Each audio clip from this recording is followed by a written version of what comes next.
It's beginning to look a lot like Christmas. Oh, let's review.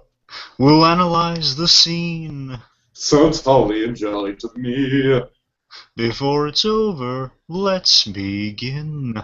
Bum. Bum. Yes, season's greetings, fellow armchair Imagineers. Tiki here. And BlueDragonFive. And since the Christmas season is upon us, we thought the way to celebrate and get into the holiday spirit would be some holiday reviews. 12 to be exact, decoratively divided into 4 categories for your Yuletide pleasure. So without further ado, silver up those bells, light the multicolored lights, and go out and build a snowman to join us as we get into some seasonal shenanigans!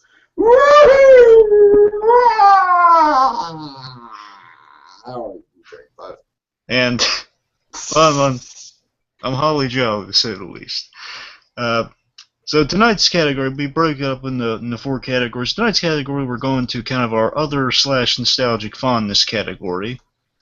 For a film we call, what are we unwrapping tonight, Dickie? Tonight, the present that we are unwrapping, because we are indeed on the nice list, is Fred Claus, the 2006 film starring Vince Vaughn as the title character. Paul Giamatti as Nick Claus. Miranda Richardson as Mrs. Annette Claus. Rachel Weisz as Wanda Bukowski. And Kevin Spacey as Clyde Archibald Northcutt. Elizabeth Banks as Charlene. And finally, last but certainly not least, the great John Michael Higgins as Willie. Yes! So Fred Claus, what is Fred Claus? Well, Fred Claus is the older brother of Santa Claus. That is the concept of the movie, and we get a nice little background on it at the beginning of the film before jumping to present day, where Vince Vaughn is basically an asshole who goes around beating up Santa Clauses and landing himself in jail. So, Nicholas, the younger brother, played by the great Paul Giamatti, I am not drinking any fucking Merlot, decides to hold a family... Or eggnog in this case. Oh dear, oh dear. Nog. Oh, don't tempt me, BlueDragonFive. So, Nicholas decides to hold a family intervention, invites Fred to the North Pole, and wackiness and heartwarming holiday hijinks ensue. Yes, was that a good summary? More or less. More or less? More or less? All right. I try. Right. So, we both have some certain feelings on this film. So, do you like to share with us your experience with this film? Well, why don't you go through the brief bit of background you have first? Not much background on this, folks. Just a fun, interesting fact I wanted to share with you. This film, interestingly enough, it is quite mixed in its reception. It's really low on the Rotten Tomatoes meter, if you will. It's really, some reason it's panned a lot, but some people really like it. They got fondness for it. You know, right now I think TBS, if not TBS and FX, they're kind of re-airing it. You know, the ratings are going well for that. And the funny thing I want to mention, just the director of this movie, he has a really strange track record of his movies. So he got some good, he's got some bad, mostly bad. But let's hear it. Oh God, let's hear it. So the director of this film's name is, if I'm pronouncing this right, David Dobkin. I believe he's English. I listened to the commentary of this film ages ago. I think he's English. I could be wrong, but David Dobkin, he's directed some films I like, some films. Again, mostly mixed films. That's the interesting thing. So I think it's a running pattern with this guy of having mixed films. Okay. A fun classic for rated R films, Wedding Crashers. That's his. Hence the Vince Vaughn in this movie. Oh dear. Okay, that plays into my story a little bit. Okay, and 2 more. Just do that. 2 more. Big one I really like. Shanghai Nights. That's a good one. Shanghai Nights. Okay. And this one's the big mixed one. Change Up. I don't even know what that is. That's one of Ryan Reynolds and Jason Bateman switch bodies. Oh yeah. So the point is, this guy has kind of a track record of having some films that are kind of mixed by the critics. A lot of fondness from the people More so from the moviegoers than the critics, I find. Sure, definitely. And he's had a hand in producing a lot of movies that kind of go the same route. Like I believe he produced R.I.P.D., which. Oh no! Oh god! Oh that! Oh, I don't. And this one may or may not bode well for the future. He apparently he's going to take part in the reboot of the Vacation franchise, which yeah. Oh, that's heartbreaking. Hopefully, I hope he's not directing it, but yeah, I didn't catch if he was directing or producing it or not. I don't know. I mean, to tell you the truth, the guy who directed Fred Claus, it wouldn't be my worst choice to direct a National Lampoon. I'm sorry, I didn't want to knock him for that. I'm just saying it's a bad idea to reboot. That's all I'm saying. I think he could do well with it because I think he did a good job here. I was just worried about like the idea of that. Just the whole concept, like, hey, we got the Griswolds again. Ooh boy, wackiness. There's some things. Just some things don't need to be rebooted. They sound like they're just re-energizing and just making a sequel to. But we're getting off track. I think you have the name National Lampoon to begin with. That's kind of enough to sell tickets. Like, look at Van Wilder. Well, they're not even calling it National Lampoon. Just calling it Vacation, like the original. Which still, again, why? Oh, so they're just going way. Okay. Well, we're getting way off track. Yes, we're off track. But yeah, we're going to. Good job. Sorry, folks. We'll circle back to that in the holiday season. You'll see. Oh yeah. So, Steve, what's your experience? So that's all the background. Okay, my experience with this movie. Funny you bring up Wedding Crashers because at the time, one of my best friends in high school was like almost like obsessed with Wedding Crashers, and I was like, okay, it's a fun movie. Like Christopher Walken's in it, so that's good. Like he was good in that movie. Yeah, he was good in it, but he wasn't like over the top. Like I will destroy a country bear hole. Well, no, he had the whole creepy speech. Remember he had the whole creepy speech about like. I know, but when I think Christopher Walken, I just think like way over the top. And yeah, you're right, he did have the creepy speech, but like to me, my best Christopher Walken is like Balls of Fury Christopher Walken, just completely lunatic over the top. So not too kooky about Captain Hook, Christopher Walken then. Well, me and Monkey are going to get into that. We will get into that, yeah. Hopefully we'll find the time to, but that's definitely something that's been pressing on our minds to talk about. I will not reveal how I feel about it. Okay, but on to your feelings about Fred Claus. So you saw Wedding Crashers. Fred Claus. So my friend really loved Wedding Crashers. I really didn't. So it's funny because this movie kind of sold us in two very different ways because I was in love with Paul Giamatti at the time because I had just seen American Splendor was the movie that kind of introduced me to him. If you haven't seen that, that's a really good comic book movie, comic book autobiography, if you will. A lot of really interesting things they do with it. But he introduced me to Paul Giamatti. I was introduced to Paul Giamatti through American Splendor. And then, of course, the big movie that got me into Paul Giamatti, I'm sure with a lot of people, was, of course, Sideways. And so after Sideways, I was like, oh my god, I want to see anything this guy does now. And basically, I went into Fred Claus just wanting to see Paul Giamatti play Santa. My friend went into Fred Claus wanting to see Vince Vaughn. I couldn't stand Vince Vaughn. My friend couldn't stand Sideways. So I have such kind of this weird sort of odd fondness for this movie because me and my friend just went into it with such different expectations for it. And it's just, I don't know, it's just one of those movies that I'm always going to remember, like, in a way it kind of defined that whole friendship because it kind of defined, like, what our tastes were and how we looked for different things in movies. But I'm getting all nostalgic here. Let's just... Funny enough, it sounds like you guys have kind of a Nick Fred thing going on. Well, yeah. Think about it. One likes Vince Vaughn, one likes Paul Giamatti. They kind of a mixed match pair, kind of like the brothers. Yeah, it's not that my friend didn't like Paul Giamatti. It's just that he wasn't excited about the Sideways aspect to it.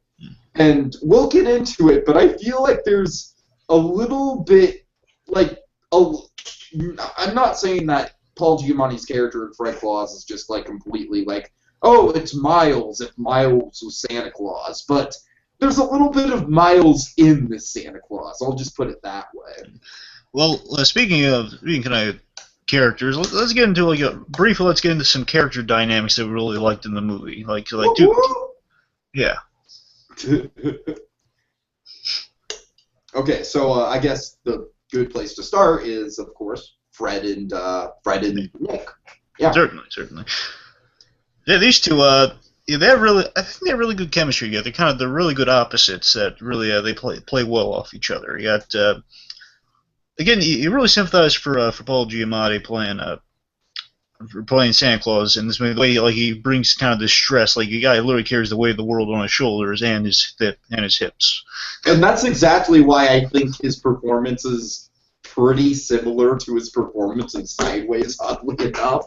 Because if anyone who's seen Sideways, they know that character is just a complete anxiety-ridden mess. And, Santa's trying to keep it together a little bit more than that character does. But that's about the only difference, really. It's pretty funny. It's a really interesting idea to kind of give Santa Claus make him kind of like your not cliche, but kind of your classic family man who's trying to kind of get the family together, but has like a lot of stress around the holidays. You get your guy around the holidays who has dealing with a lot of stress, like we all do.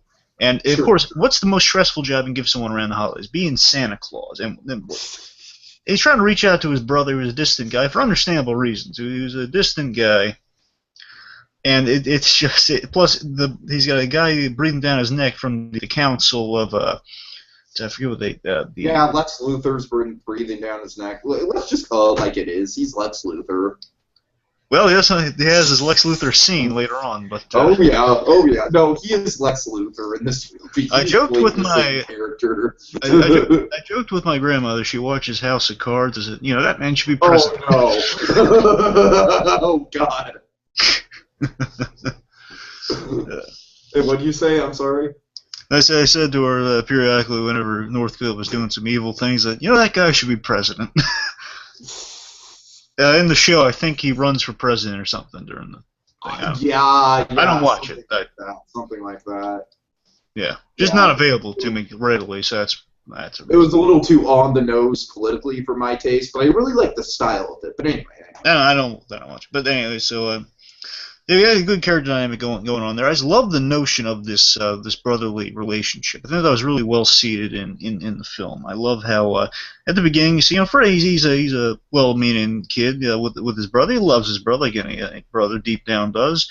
And he's being nice to him. There's just a highlight scene real briefly. So the scene not really one of the huge favorites, but it's a good plot scene where Fred gets Nick like a book for his birthday. A journal says Nicholas on it. Real nice gift, and his brother, being saintly as he is, he wants to give all his gifts to a kid. Well, he brings up a logical point that I think really defines the relationship.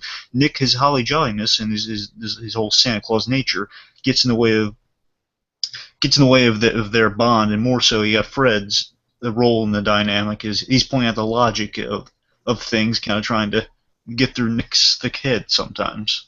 Yeah, like why would the neighbor kid want a notebook specifically with the name Nicholas on it? Or why come down the chimney? You can just knock on the door.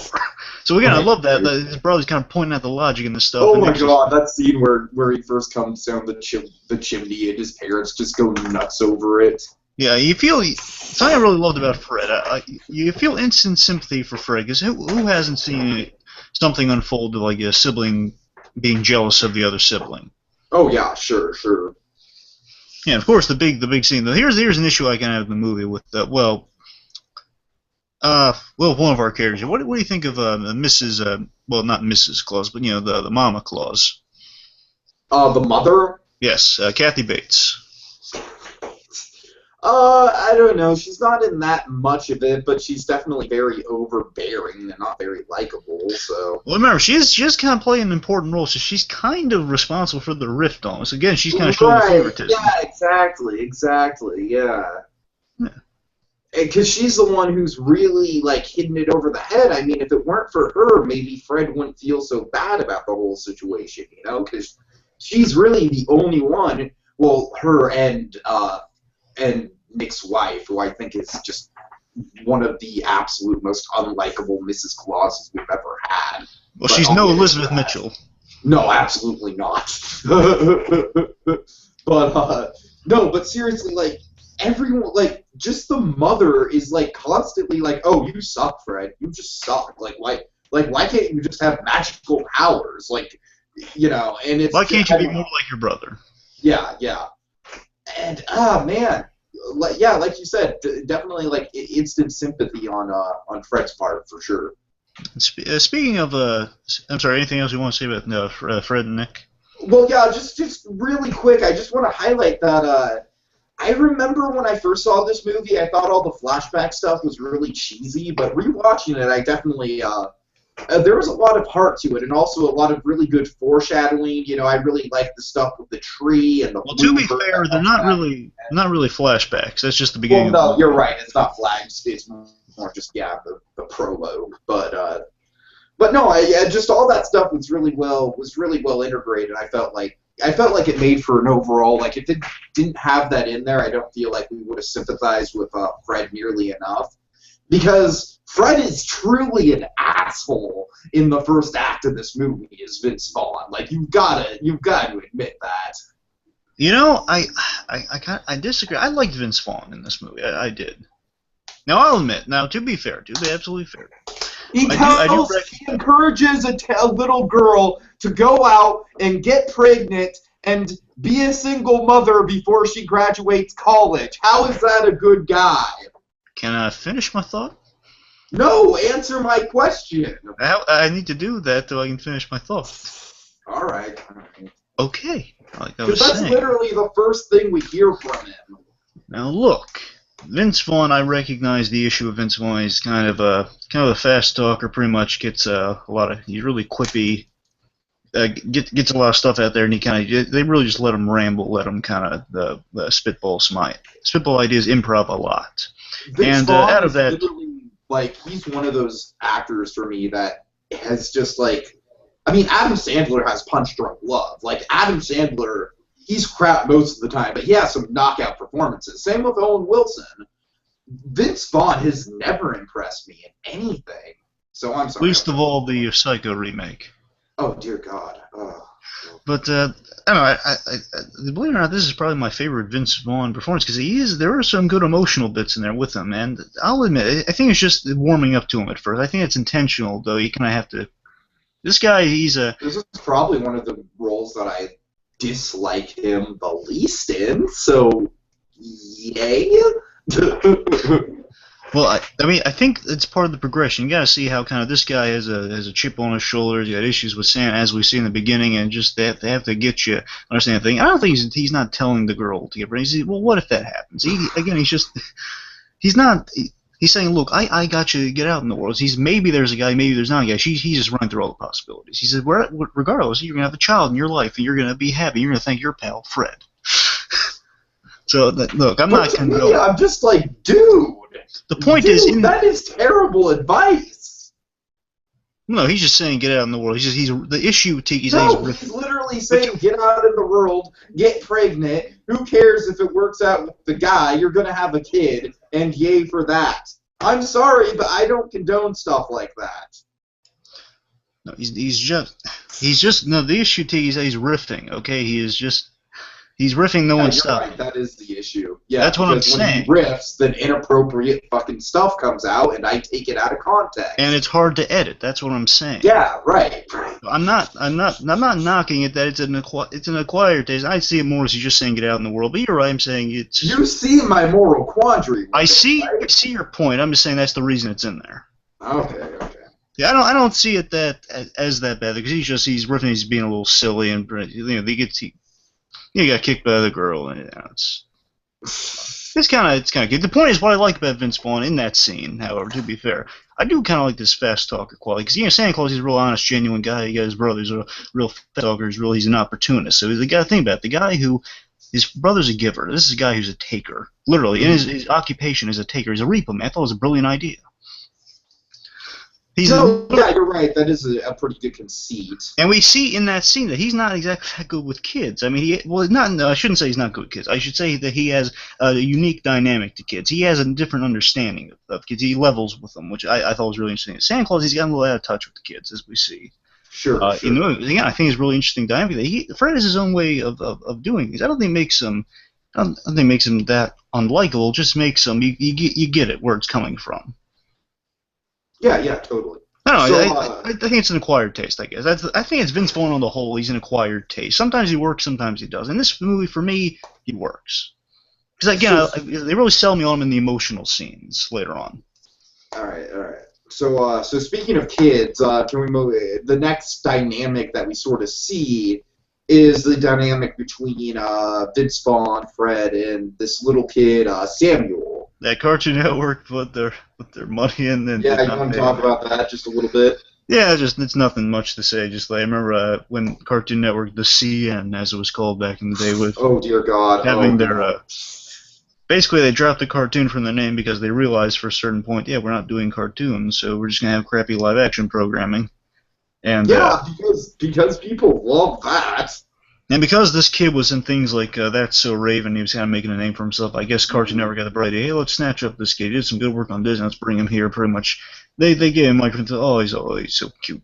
Let's give him stuff to do. And they pretty much he was kind of the hallmark of the live action stuff from what I could gather. And yeah, it's just it ran its course and really just to my knowledge, the kid dropped off the face of the earth. I don't know. He might have done other things. I don't know. I just remember the kid for a while. They kept putting him in things. Like, he was in some movies too, some Lifetime movies. Okay, I'm gonna get really mean here.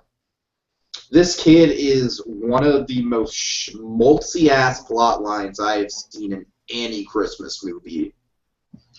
Initially, I didn't see it that way, but rewatching it a few, like I'm watching it every year, Mm. I see where you're saying for it, but I don't know. I give him some slack for the holidays. That's what I do.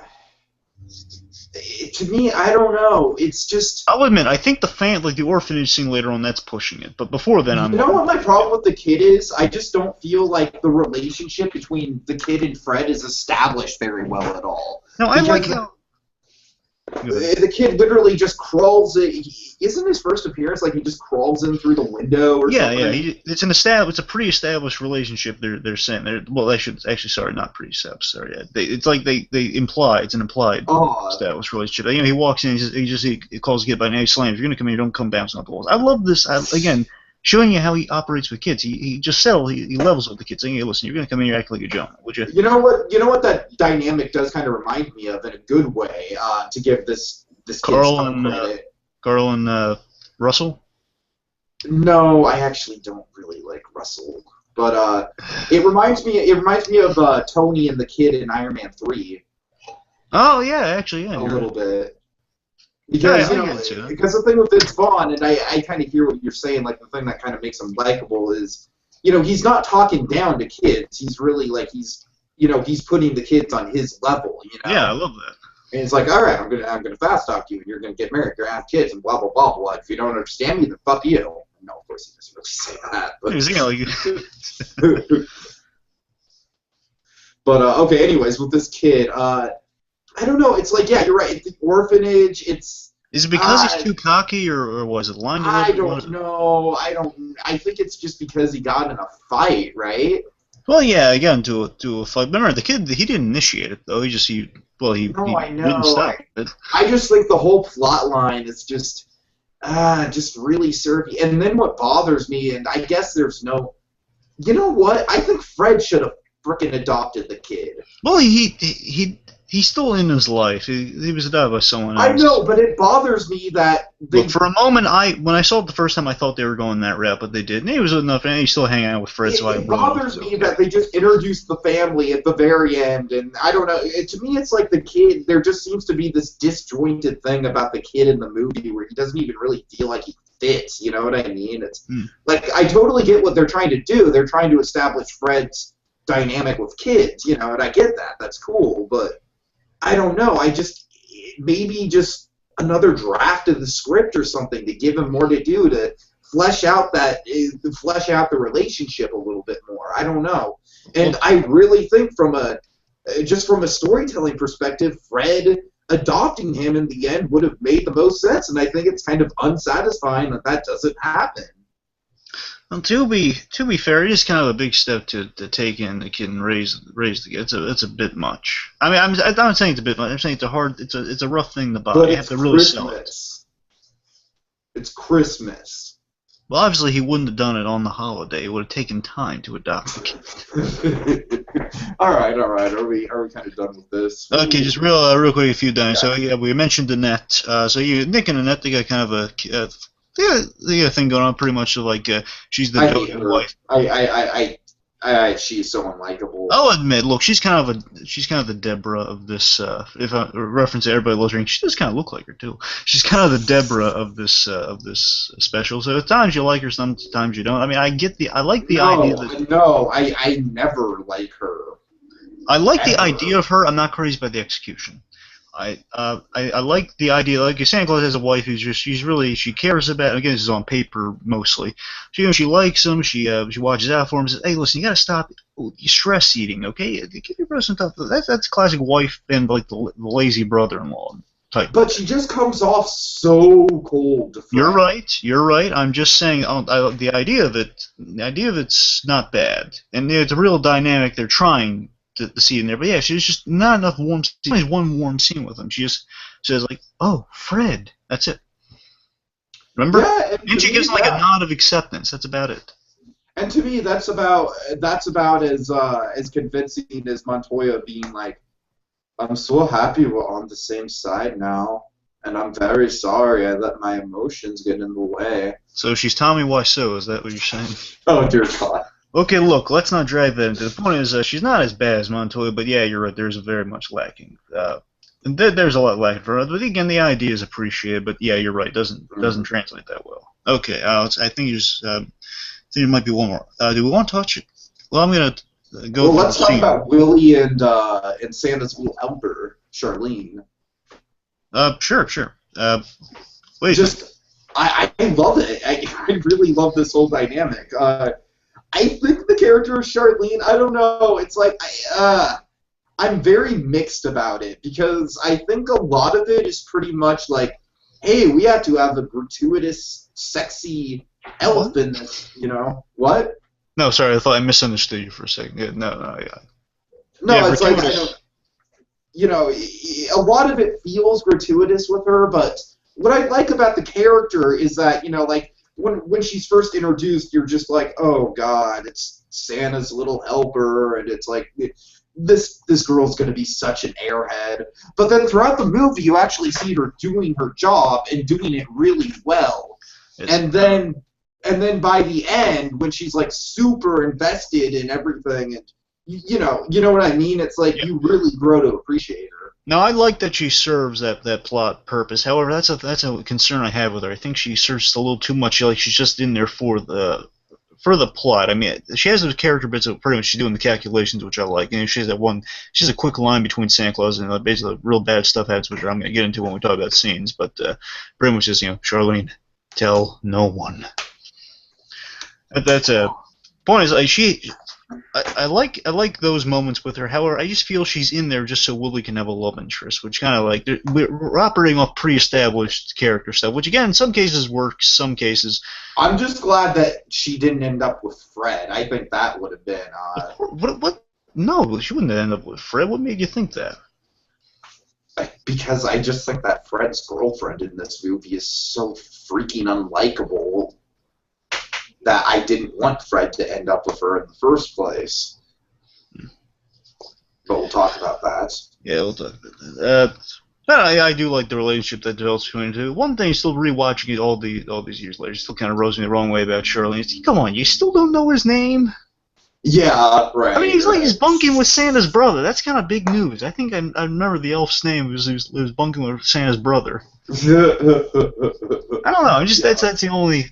That's the only thing, and the only issue potentially is like they don't have enough chemistry together. But I'll give it a pass because it's the holidays. Because in the end, it is kind of a nice thing. No, to me, it is one of those things. Like I am very bitter about some of the things in this film, but to me, it's one of those things. Like it's definitely a Christmas thing where it's like. I just love the idea where it's like after all the dramatic stuff in the finale, Willie bursts in and he doesn't say a damn word, just goes up and kisses. I like that, man. He pulls up the chair. Oh man. One thing though, what do you think about her being tall? Does that strike you as well? We don't want to shorten the beauty that is Elizabeth Banks, because Yeah, basically, yeah. I mean, I do kind of think it says something about the relationship between Willie and herself too. You know, like what they say about like how love can come in all shapes and sizes and whatnot. You know Oh that yeah, whole but that's still really that was the big roadblock between them. Just like if some height. pretty much. That's That what I that's got. I don't know. It And strikes then me at the like end, he pulls up the chair, so it's all good. The chair's like its little victory. he does. I don't know. Still, the height thing just after all these years still just kind of sticks with me. Is like, it's so Yeah. really that's your big relationship qualm height. But I guess if you're elf, that is kind of an issue to deal with. So maybe It'd make me insecure as hell if I was trying to get with Elizabeth Banks and I was as short as him. well, Yeah, if it was a you okay, better fine. believe it. If it was Elizabeth Banks, indeed. But I mean, there's no way I could even fathom going up and talking to Elizabeth Banks right now. well, Let alone if I was very short. I do love me some Elizabeth Banks. But okay, anything else with it? Oh well, do you want to save Clive and yeah, we'll save Clive and Santa for scenes. Alright, cool. I'm trying to think of any other big relationships. I think. Well, I mean, you want to talk about Wanda? Do you want to cover the relationship between Fred and unlikable girlfriend? Well, their name's Wanda. Okay, he literally says like Marlon Brando. He says Wanda. Okay, well let's cover it.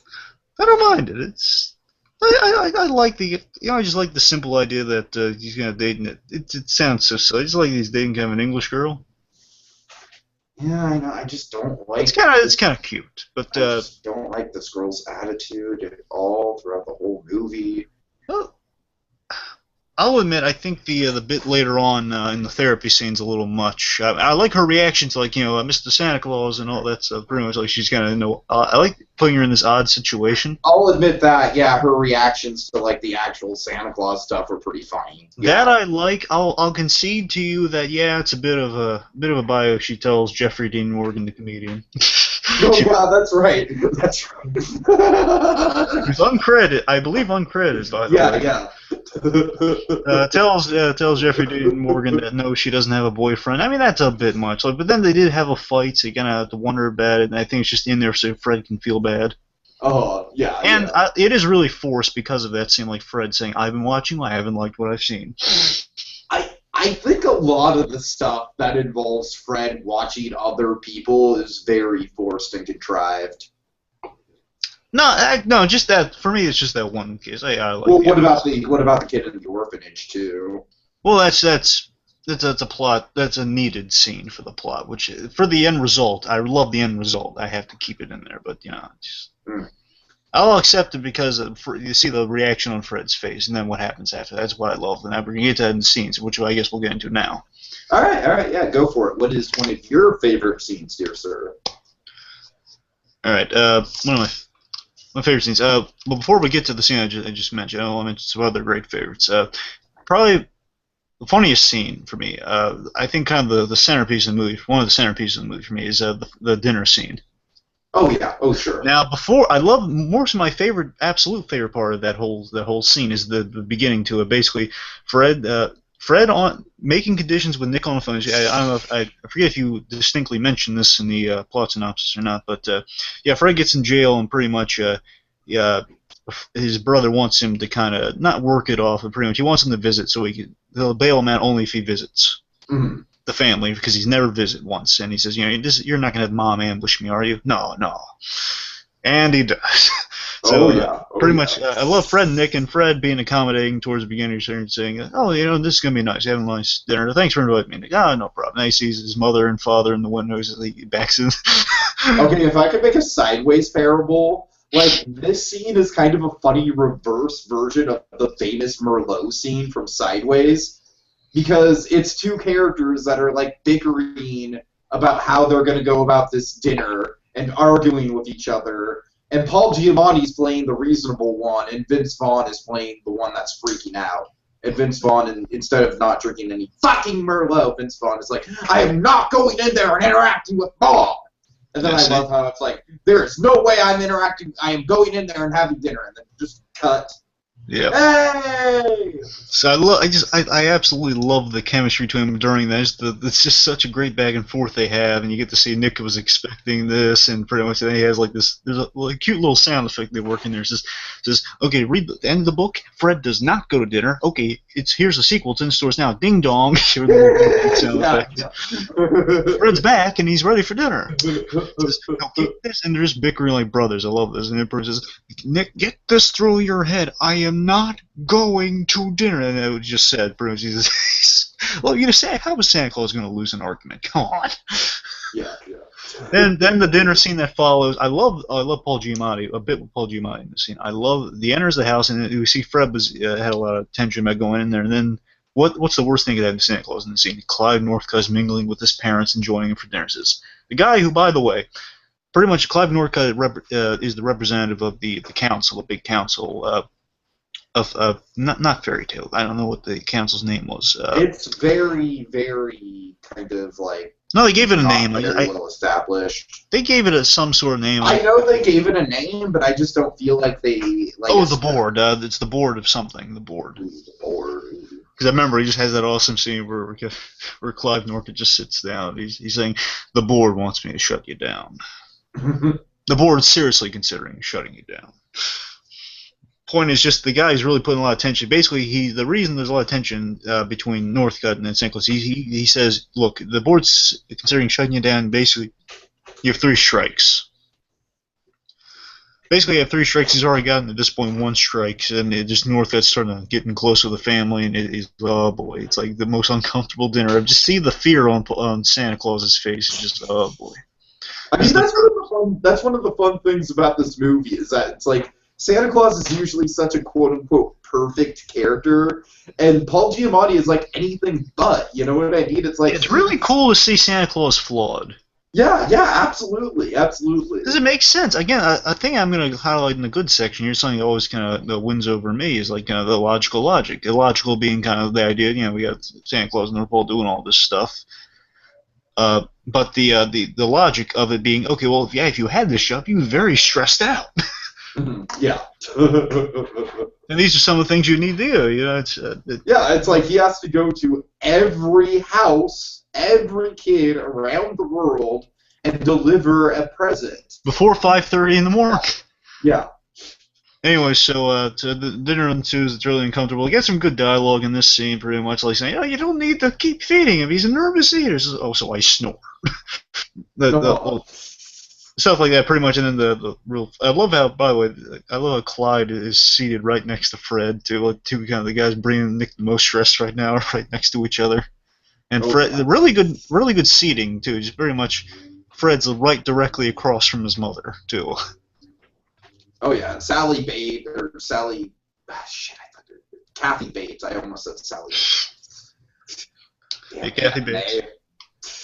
Yeah, Kathy Bates. She's just like going at it, like just in full blown, just like, oh, look how amazing Nicholas is. Blah blah blah. Oh, this little mower says, "No, he's not overweight. He makes it around the whole world in one night." And it like it's just kind of this pose, like yeah, ding. So it's cute.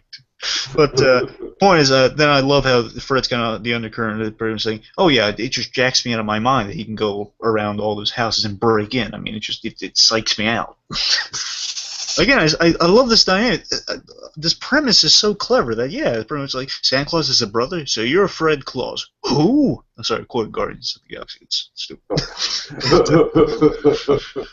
It's like the unknown brother of Santa Claus, who of course is going to have some like famous brother issues, which we're going to pay off later. Oh god, yeah. So the point is, you get a really good dinner thing. I love like the idea Santa Claus bought their parents an anniversary gift. He's just winging his way through. It's like, oh, I don't know. What would the card say? Oh, I don't know. Maybe something like choke on your food and die. It is genuinely uncomfortable. And I sympathize with Vince Vaughn in this scene pretty much, where he just after the minute she says, "Oh, Fred, why can't you be like your brother?" I love the moment with Vince Vaughn. He just sighs like I was just waiting for this. Now, okay, excuse me, I'm going to go with my little Smurf up with Hot Pockets and milk. Because you know, he's just when this happens, like he'll put up with it until it just gets to the issue that's just been festering and boiling all the years. You know, just like you had to hit on the head. That's it. I give it a shot. I've been there so many times around the holidays. Right, absolutely, yeah. So I emphasize with that moment. And anyway, so let's see. Would you like to highlight a scene? Sure. I guess the scene I'd like to highlight. Oh, I'm sorry. I'm sorry, Tom. I had one really good line that was in the scene at the end. I can't go with that. Of course, Clive Norwood, the minute Fred leaves, and everyone's like, Clive Norwood has the most brilliant lines. Says, "You know, I just love meeting people's families." So great. Okay, so I want to highlight like not the dance scene in particular, because I think the dance scene is kind of like one of the scenes in this movie that's really overdone by bad-looking CGI for the most part. I really like this scene, though. But I just want to highlight, just in particular, the build-up to the dance scene. Oh, yeah, the build-up was really good. Oh, it is so funny. Like, so DJ... Oh, you mind if I go take us through the build-up a little? Yeah, go. Yeah. So DJ Donnie, so as Fred's being shown around by Nick to his office, pretty much he's going to stamp things naughty and nice. He's going to play it big time later. Pretty much, he's in his office and he's listening. He showed, oh, this is DJ Donnie. He plays the music while the workers, all the elves do all the work, and you know he plays the same song over and over again, which is. Here comes Santa Claus, comes Santa Claus, right down Santa Claus way. Exactly, and you know Fred's like instantly he's like, this guy's yeah, he's seasonal. I'm just gonna stick to the job, saying you know get the cash I need for my business, and you know just fulfill the agreement with my brother. Mm-hmm. Pretty much, he's like, oh, okay, well, this guy doesn't really care about all this holly jolly stuff. And then he gets his office and he's doing work, which is a Kobe's. He's to stamp the file of every kid in all your nice, which is like every kid around the world, just piles of paperwork. And it's just he's hearing this music. Here comes and DJ Donnie. And I love DJ Donnie's like enthusiastic, like, oh no! Did I get another request for here comes Santa Claus? It's you know what that reminds me of? You know what that reminds me of? What? Reminds me of Family Guy Blue Harvest with the band and the canteen. Yeah, the Cantina band. Oh, yeah. Let's play that same song again. Yeah, let's play that same song. Yeah, it's so funny. You can again. You feel for Fred here. It's like, of course he's gonna ask him to stop the music, and he does. He won't do it. I love Vince Vaughn's salesman on Fred here. Just he's being really straightforward. He's being logical with him. He's like, hey, listen, I've been playing the same song for 3 hours. Okay, and it would be something good on your part if you didn't just announce that you were playing the same song over and over and over again. It says, please change the song, Donnie. He says, no, change the song, Donnie. No. Then I love how Donnie just gets so defensive about it for no real reason. Okay, Donnie, you're acting like an untrained dog. I'm going to suck you. I'm going to super nanny. I'm going to put you in the naughty cabinet. Use your words. I'm going to put my foot up your butt. So then the Fred plays Stop, Look and Listen, Baby. That's my philosophy. He's playing and I think catchy. It's so fun. I don't know. To me, it kind of reeks of mid-2000s. Well, yeah, sure. But that's my biggest issue with it. It was such forgive the polar pun, but it was such a polar opposite to the Christmas music. You know, it's loud, intense, and jazzy. I mean, compared to the one song I've been listening to all the time. Yeah. And it was so fun just seeing their reaction to it. I don't know. It sounds angry, but I like it. And then there's dancing. Well, Fred is no Star-Lord. He's not bad. Dancing. There's a whole scene later on where he's teaching Willie to dance. So, you know, he's no Peter Quill, but he's not bad. And it's just so fun. Just basically, I just love the comparison to the scene. Pretty much the first strike's about to happen, where Northcutt's saying, "Okay, I'm going to give you 3 strikes. You know, if you screw up 3 times, I'm going to give you a pink slip and shut you down." Yep. Then they walk in. So you're going to see our elves are really hard workers. And they come in. We know the build's had. We know what's going to happen. You know, the dancing, everything's partying, the work's not getting done. They walk in there and pretty much just see everything's in shambles, and then they realize like doing a mosh pit and everything, just drop them. Here comes, and they all link up and just start singing like they were doing their work all the time. Here comes Santa Claus, and I love Paul Giamatti's little motion where he just waves his hands like, stop it, just quietly, doesn't knock it off. All right, that's about all I have to say for that. Yeah, sure. Uh, Speaking of the naughty and nice, big scene. Probably this to me is probably the maybe the best scene of the movie. One of the best scenes. So after we see Slam taking Fred's advice after he was taken to the orphanage, pretty much saying, "Hey, listen, don't give the kids an inch. Don't be a sap." Mm. He's telling him to take care of himself because you're only you're after yourself in this world, pretty much. And he earlier on he said, Santa Claus. I love how he didn't denounce Santa Claus. He knows for a fact Santa Claus is real. He just says, Santa Claus, he's a fame jockey. Don't buy into that. Yeah. Don't give him more of an ego. Pretty That's much. true. That's true. That's a fun dynamic. I gotta tell you though, the issue I have with this, we see basically there's a giant snow globe where you name the kid and it shows you if they're naughty or nice, pretty much. It shows you what's going on. You make the judgment, naughty or nice. Mm. And pretty much he checks in on Slam, and checks in on Slam. Pretty much Slam. He's repeating Fred's words exactly. Fred's bearing witness to this, and pretty much he gets into a fight with a kid who just like picks fights. Says, you just don't know, and that's why you're never being adopted. He shoves him, then Slam retaliates, and the fight breaks out.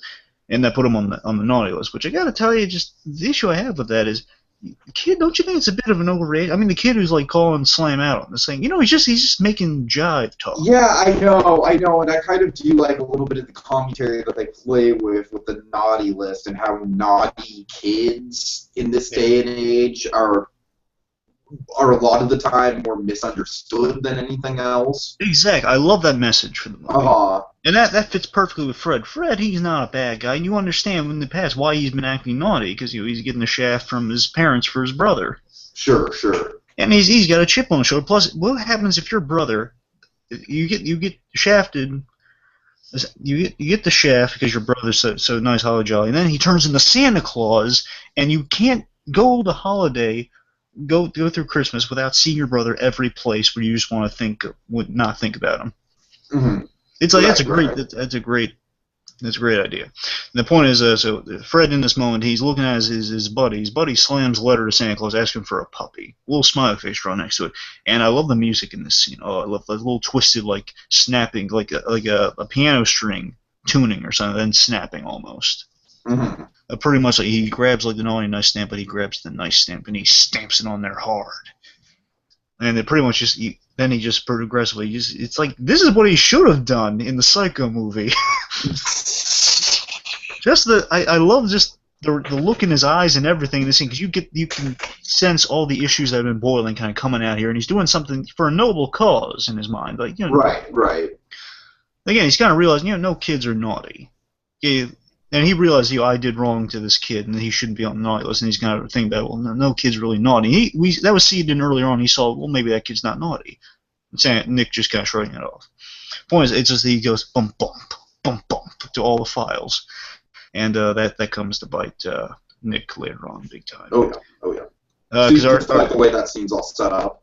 I love the setup. I just love that. Just the setup's great. Just the little, again, just hearing that little note. That musical note, and just the Vince Vaughn really sells in that scene with the eyes and the motion, just so quiet and just boom, boom, boom. There's no comedy in that scene. I'm impressed by it. Sure.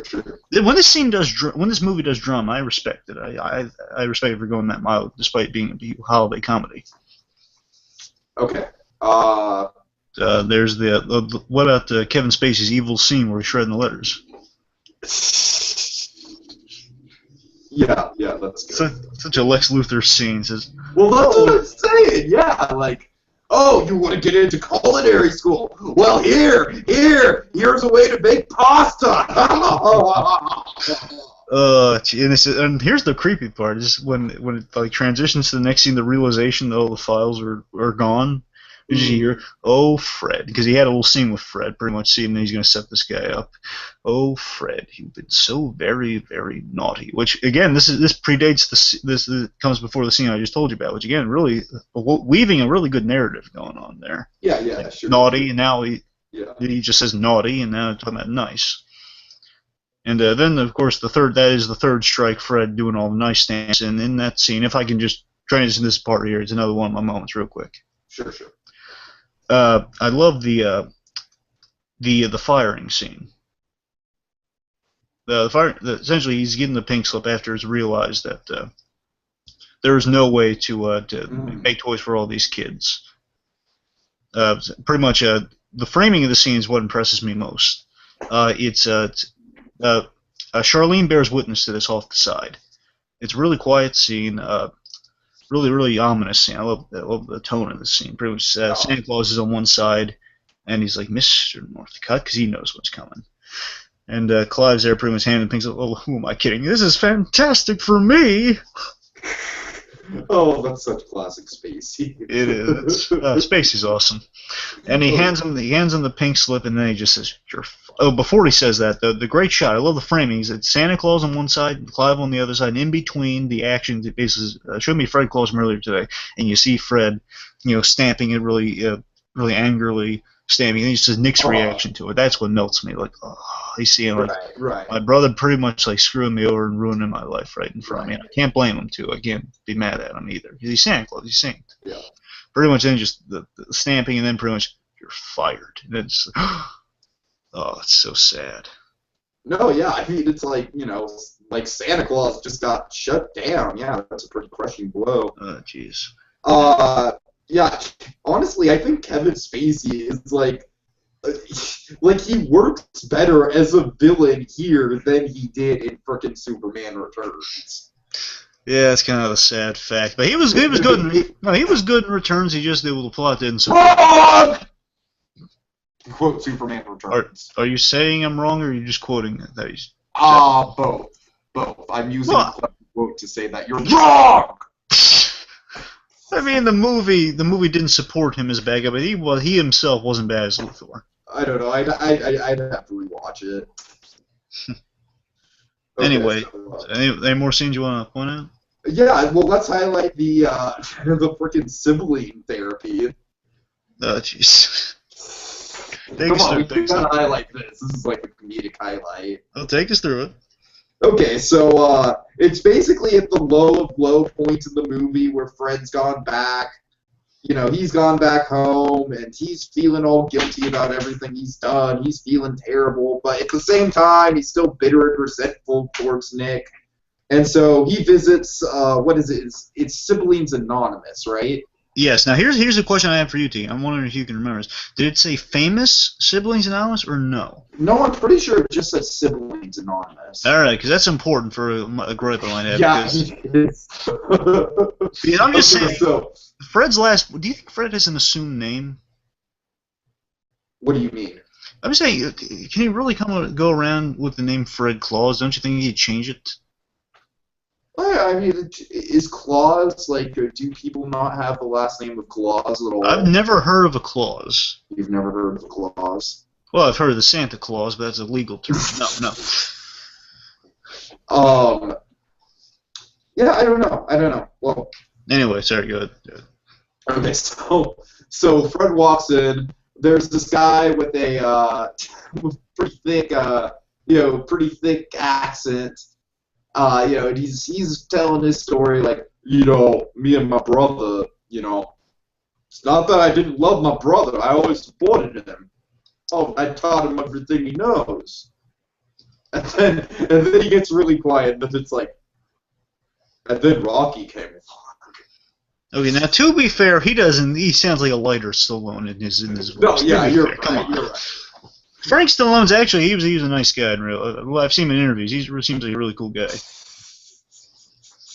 But I just love the reveal, and then Rocky came along, and you're just like, oh, you know exactly who that is Now, funny tidbit in this scene. If you rewatch it, you're gonna like this. Now there are actually, they got some celebrity brothers in there, most definitely, which we do see in the scene. However, there's a funny attention to detail that the other members of the therapy session. Now, they are kind of most likely fictionalized, but you'll notice a lot of lookalikes to celebrities. So the implication being, these celebrities must be brothers of celebrities who really don't exist. But there's Johnny Depp, there's Morgan Freeman, there's Bruce Willis. Oh yeah, I definitely noticed the Morgan Freeman one. Yeah. There's Morgan Freeman, there's Johnny Depp, and there's Bruce Willis. Those three I can make it up. But there might be others. You have to rewatch it and really just think about it. Oh, that's great. Okay. And then who's our other brother?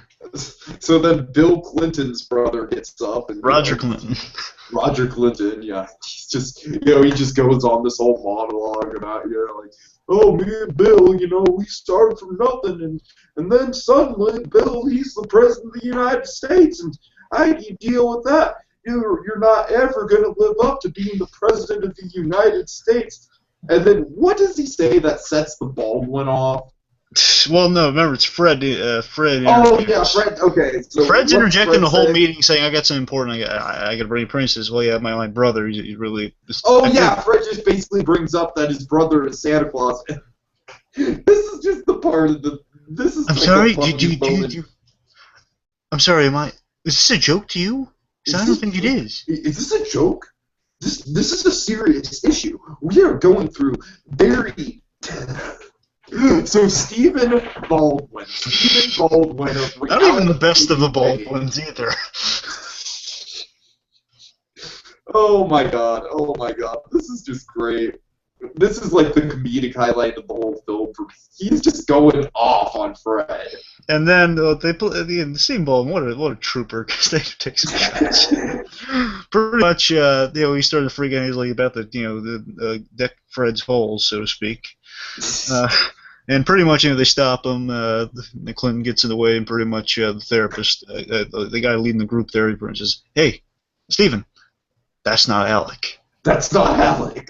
Well, I know I'm not Alec, but Stephen, look at him. He's not Alec. Say it. That's not Alec. That's not Alec. I don't think Alec. Alec won't hear you. Alec won't hear you if you just say it like that.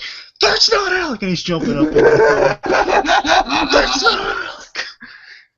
Really, it's so funny and absurd. But then, pretty much, what coils the rage in that scene is, I believe, it's Roger Clinton, pretty much saying, well, it was when he got elected for the second term. I think he says, when he got back in the White House. I remember I made a promise. Well, he didn't say he made a promise. He says, I wanted to be the best brother I could be, and I was going to be there for him no matter what. And that kind of triggers in Fred. I got to be there for him.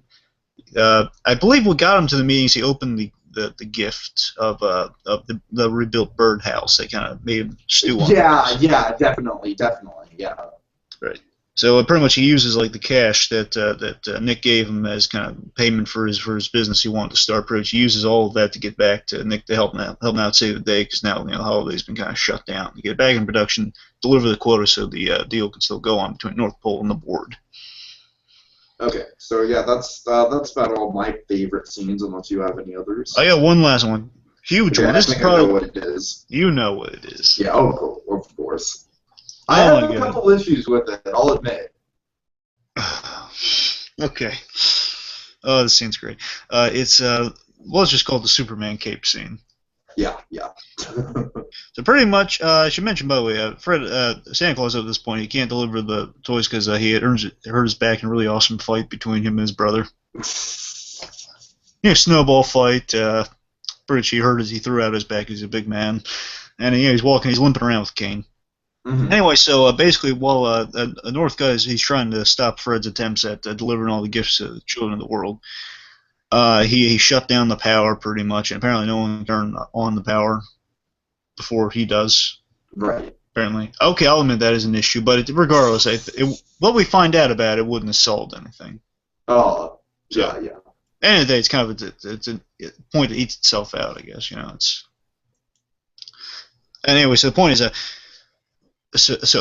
Clyde Norcott, he shut down the power, and pretty much Nick comes by, and now he's been enlightened by seeing what Fred's done. He's molded over, and he's been inspired to come what Fred's doing. And when Fred has his really good word of wisdom early on before he delivers gifts, saying, "Nick, something about your list you gotta fix. There are no naughty kids, Nick. They're just misunderstood. They need some attention." Pretty much that's what he says. That stuck with Nick, and he's been molding it up. Pretty much in this scene, he realizes what he needs to do. So he talks. It's a really cool scene, nicely lit, really good energy between the actors. Pretty much saying, Clive, Archibald, North. I love he's just doing this from memory too. Yeah. Santa Claus, it's not that he's gotten out of touch. It's more so he's been stressed out, and he's just focusing on getting the job done more so than the kids. But he deep down he knows it all. Sure. Loves the kids. He loves the job. And pretty much saying Clive, Archibald, Northcott, saying, I don't know what you're trying to get at here. Says you wanted years ago you were on the naughty list. This year, the naughtiest kid ever. They started like a fight with like 20 kids, didn't you? And pretty much, Clive's trying to deflect against it, but then, Nick just kind of cuts to the chase, pretty much saying, yeah, you wore glasses, didn't you? Then they call you Four-Eyed Clyde. But you know what you asked me for that year? A Superman cape. And pretty much saying, Superman. Pretty much saying, you thought if you had that Superman cape, it would make everything, because Clark Kent never wore glasses. Yeah. Well, Superman, I guess Superman never wore glasses. Because Clark Kent didn't need, but he didn't need those glasses, did he, Clyde? And pretty much, this is a really great scene. Giamatti, he nails this scene. And the Kevin Spacey, he absolutely sells it. And this is definitely my favorite scene. But the other scenes are probably maybe best or not. This is definitely my favorite. Pretty much, he says, Clive, I had a misguided system of judging me kids naughty or nice. But it's a little late. But this is my way of making up for it. Just says, oh, Mister. He hands him a little wrapped gift. And he says, well, you don't expect it. Come on, open it for me, would you? He opens it, and it's the Superman cape. And you can see the reaction on Kevin Spacey. He's nailing this scene. Oh, yeah. And pretty much says, come on, put it on, Mr. Claus. I love it. He appreciates the gift. First of all, he's trying to shrug it off. He's like, oh, no, Mr. Claus. Mr. Claus, nice. I'm a 40-year-old man. He says, oh, come on for me.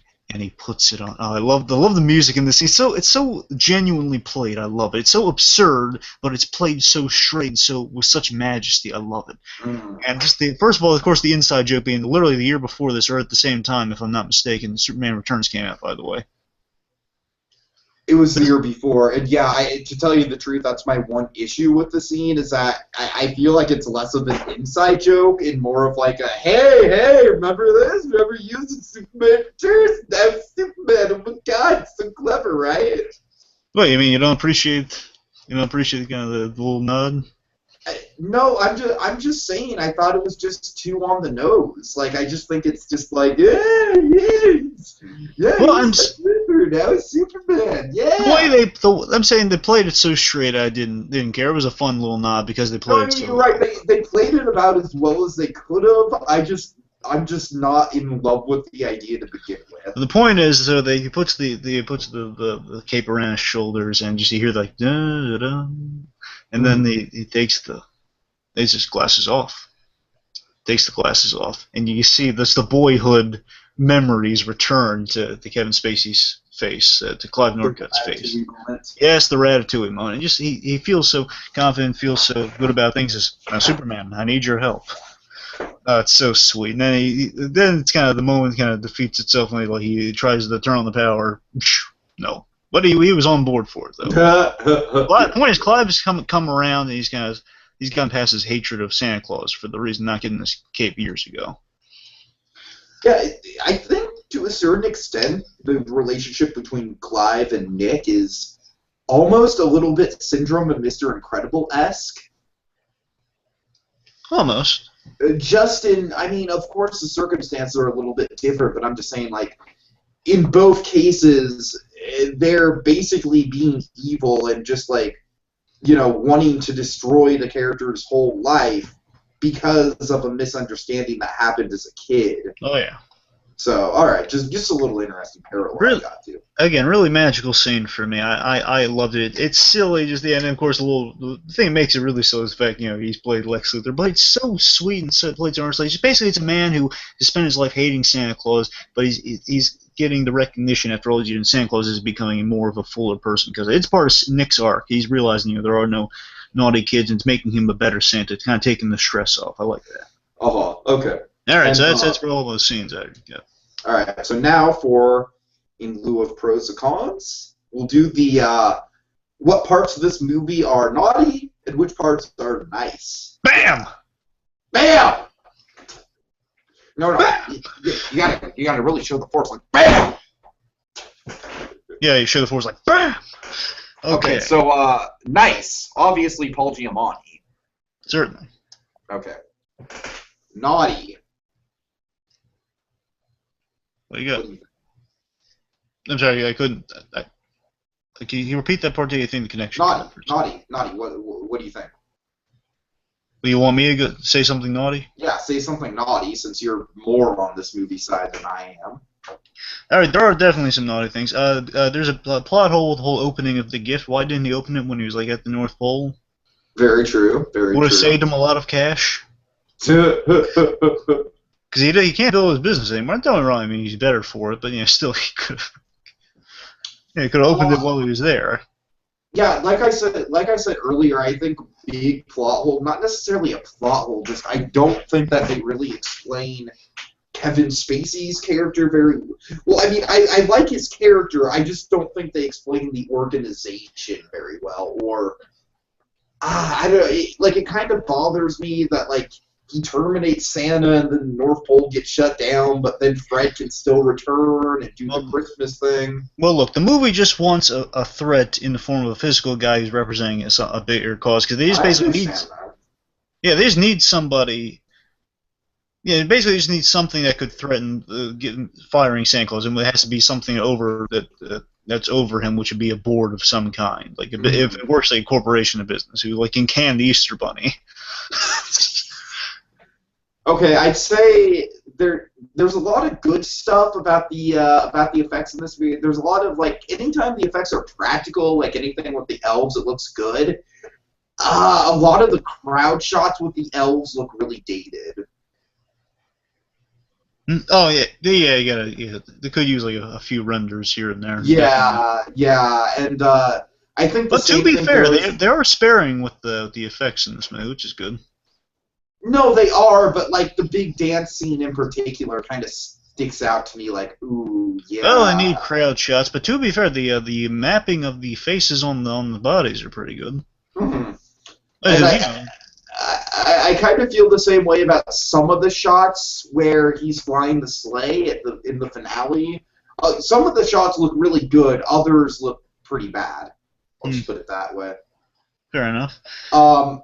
Again, I definitely think like one of the biggest naughty things about this movie, in spite of it being relevant to the plot, is the whole Samuel character in general. I just think it's syrupy as hell. It's so syrupy it gives me diabetes. I'll admit, it feels a little sappy when he comes back and gives the kids some advice as Santa Claus. I mean, the first time I didn't bother me, but rewatching it a lot of times, it feels like, okay, well, he visits Slam and he has to correct his mistake. I don't know. It seems plot relevant, so I'll give it a pass. I'm sorry, but I'm not calling that kid Slam. His name's Samuel. Well, fine, Samuel. I don't know. Well, he calls the kid Slam. That's what I'm saying. Okay. Yeah. I just think, like, again, I know why the kid's there. I get it. I just think that I just don't think the relationship between Fred and himself was developed well enough. I have a gripe with the last scene, well, the scene before the epilogue scene the two have together, because how can you not tell that's Fred? Come on. I know. Yeah, it's like he's not even trying to hide his voice or anything, and yeah.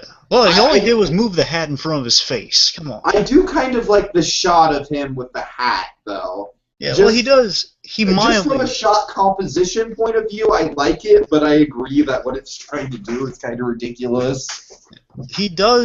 Technically he does try to disguise his voice, but not by a lot. I couldn't even tell he was trying to do it. He's making it a smidge deeper. That's all. A smidge deeper. Very, very lightly. Anyway, so real quick thing. Mainly all the bad stuff I've kind of addressed already, but like the mom's a little oblivious, which it's kind of sparked our whole rivalry between the brothers. And sure. And you have to wonder if that's just a plot thing, if they wrote her to be unlikable, or she's more unlikable than they intended. Yeah, I'm thinking more so she needs to spark things, but then yeah, I'm thinking it's more plot. Also, you'll notice the father got kind of the shaft in the editing room. He really did. Yeah, a real interesting fact though, he's actually the narrator of the movie. Oh, is he? Okay. Yeah, so he narrates the movie. A little fun fact. Nice. So again, the Vince Vaughn's likability is kind of a make or break factor for this film, which we've kind of gotten into. Here's just this isn't really a flaw, but it's just kind of a logic question. Mm-hmm. We see, especially on this one delivery, time is a factor. So I'm surprised just for one delivery he couldn't just put all the cookies in the bag instead of just trying to eat them at first. Because there's this one shot in the montage when he's speedily delivering the gifts where he's still trying to eat the cookies. And one time point, he's just dumping in the bag, which is a really brilliant idea. Why doesn't he just dump them in the bag and eat them later? That would save Santa Claus a lot of time. It's just right. It makes me question the whole thing about Santa Claus in general. Why don't you just save the cookies, bring them up to the sleigh or something? Is eating them really the best option? You have to eat them in a hurry. Why don't you just put them in like a not to mention eating all those cookies would probably like give you such like I don't know. It wouldn't feel good on your stomach. It'd probably like just weigh you down. You get a lot of stomach acid. Again, I'm just saying. Well, just save them for later. Just put them in a bag or something. Say I don't know. But and then I have to just bring up again, Mrs. Claus is just completely unlikable. Yeah, you got a point. She's not really. I see what they're doing, but it's not really connecting. Like she's Merry Christmas, Fred. And of Annette. One thing. What do you think of? This is kind of a lot of people feel this is a really funny gag in the movie. You know, the whole like getting the sleigh bell off the ground gag. Wait, getting the sleigh off the. Remember during the therapy scene, and pretty much saying it's affecting aspects of our marriage. Oh yeah. Santa, and then Prince One saying that, Fred saying, "You having trouble getting the old sleigh off the ground?" And then the mother's blocking out, "Jingle bells, jingle." And Rachel Wise at Wanda, she's like chuckling off. So that was pretty funny. And that was the one time that character was likable. Yeah, I don't mind her. It's just I'll admit it's a little. It's Mitt Montoya-esque that she's kind of just denying the relationship. That's what I'm saying. Yeah. Okay, a lot of things are Montoya-esque in this movie. Okay. Let me see. So one more thing. A lot of people, the big complaint I'm noticing is reading kind of the reviews from the movie that people think it's a little cheesy and one scene that kind of maybe strikes me as a little bit of that. The song choice of Silent Night. What do you think of that? Sappy or no? To tell you the truth, I liked it.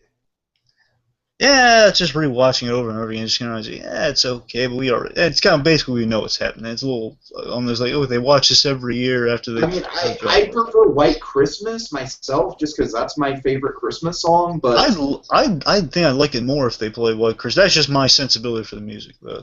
But I think they're going for the right mood, because you know how White Christmas is also kind of a very somber Christmas song. Yeah, so I think they're going for the right mood there. What they're hearkening back to is in the beginning, where like when Nick was born, he went ho ho ho, and then he kisses his brother on the head. He says ho ho. It's an emotion. I cut it some slack. I was saying, really, in retrospect, it's a little cheesy. Sure. Okay, so I guess one more pro to bring up. Just one more pro. Well, I didn't go through my. In general. Sure. In general, just Willie. Because he's just delightful. Yes, John Michael Higgins is great. In Legend of Korra, he knocks it out of the ballpark. Oh my God, he's so great in Legend of Korra. He plays Varric. He's pretty much the Tony Stark of the. I'll watch Avatar. I'll watch Avatar if you watch Gravity Falls. Anyway, so I'm gonna keep working that in until you actually do it. So overall, just the last kind of the nice things. Again, the premise really wins me over. Again, it has tons of that illogical logic, which makes me think it's awesome. It has really earnest. It's really earnest, in approaching things seriously. That really wins me over for the movie. That's the reason I keep coming back to it. And of course, the movie has a really an army of Santa Claus attacking our protagonist. You got a lot of really good visual scenes. Yeah, how could we not bring that up at all throughout this whole podcast? Well, you mentioned it. You mentioned how he got in jail, didn't you? I think so. Yeah, I think I very briefly. Yeah, in my synopsis. Okay. Wait, I just love these. What I mean by bringing that up is like they have some really good visual storytelling moments of literally. Again, I'll tell you in the opening scene, really well structured movie. I'd give it. Just in that opening scene. To tell you the truth about the structure, the only thing I'll give it is that I think the finale goes on a little too long. I think they could have trimmed some of the stuff off of the finale. I don't know what exactly, but. I don't know. Yeah.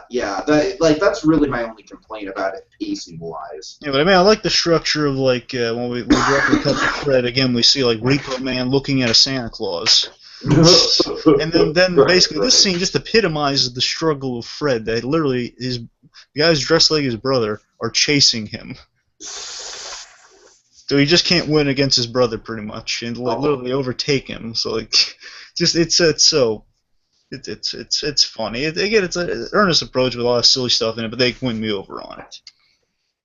Okay, so how does it stack up? How does it stack up? I'll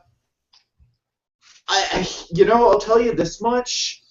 Everyone goes crazy over Elf, and I can't stand Elf. I disagree.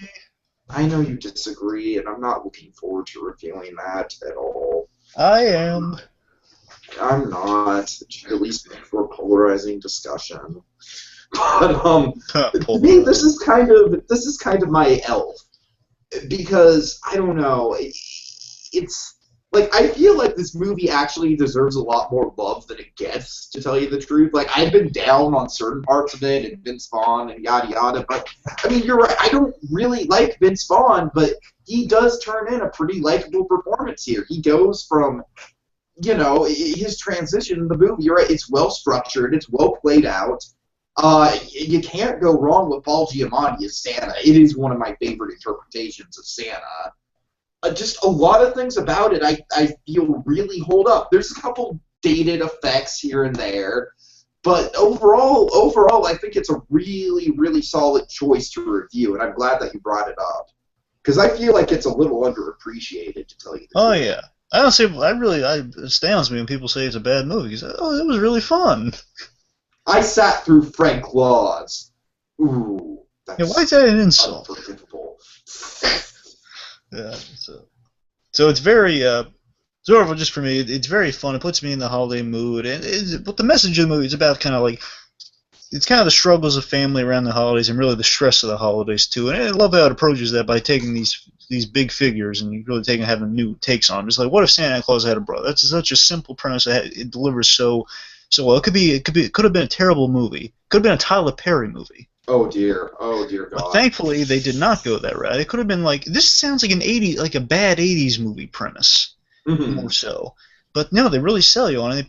They play it straight, and that really surprisingly that really works to its advantage. And no, absolutely it does. Yeah, it has a real heart to it. All the family dynamic stuff and everything like that. Yeah, that's obviously like the strongest stuff in the movie. Yeah, it has a real heart to it. I mean, we got scenes of we got scenes of literally Superman capes, and then Fred teaching Willie how to dance, and yet it's still really, you connect with these characters. The whole speech about the reindeer falling on his face and getting back up.